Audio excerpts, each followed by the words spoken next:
you know that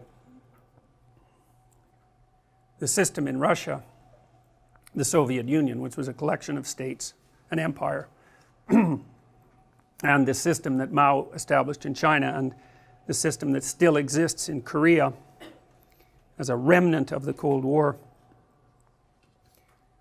and systems in Southeast Asia and in Africa, were all predicated on Marxist presuppositions, presuppositions that were utopian in nature and that posited a utopian future where property was held in common and everyone had enough and everyone was called upon to do what they could, right, from each according to his ability, to each according to his need, which is a lovely sentiment, and you can imagine how it would be attractive even intellectually, because of course other systems, all other systems, produce vast disparities in income. It's like a natural law. It's actually governed by, you can model it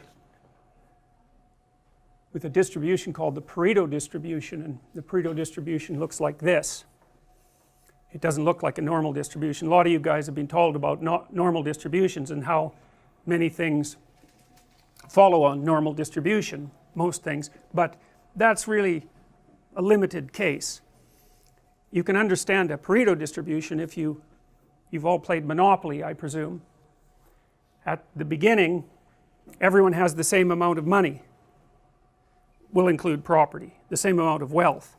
And then what happens as the game progresses, and really as a function of chance, I mean, I know you have to use your head a little bit in Monopoly, but the basic rule is just buy everything you can get your hands on and then trade meanly, something like that. So at the beginning everybody has the same amount, and then as you begin to play, if you had enough players, you would develop a normal distribution, because some people would win relatively consistently and some people would lose relatively consistently, and so the money starts to be distributed in a normal distribution. But the thing about money, and the thing about lots of things, is that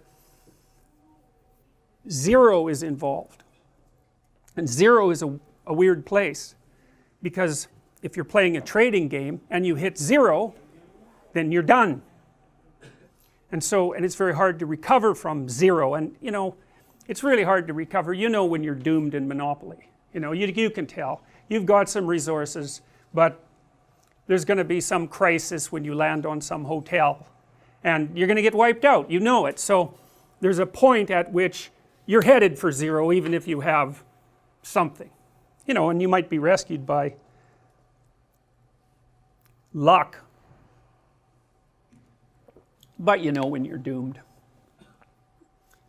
So what happens is that as you continue to play Monopoly, more and more people stack up as zero, and fewer people have more and more money, and when the game is over, everyone has nothing except one person, and they have all of it. Now the funny thing about that is that in some sense that's how trading games work, you know. You might wonder why there is inequality in a society, and it's easy to consider that it's because the society is corrupt, and perhaps, you know, societies are somewhat or horribly corrupt. That's the variation. There's no society that's without its criminal element and fixed element. Anyways, trading games tend to produce a Pareto distribution so that very many people have very little and a tiny minority have a tremendous amount. That's the 1% that you hear about, right? And you know, the thing about that 1% is that that's happened in every society that's ever been studied.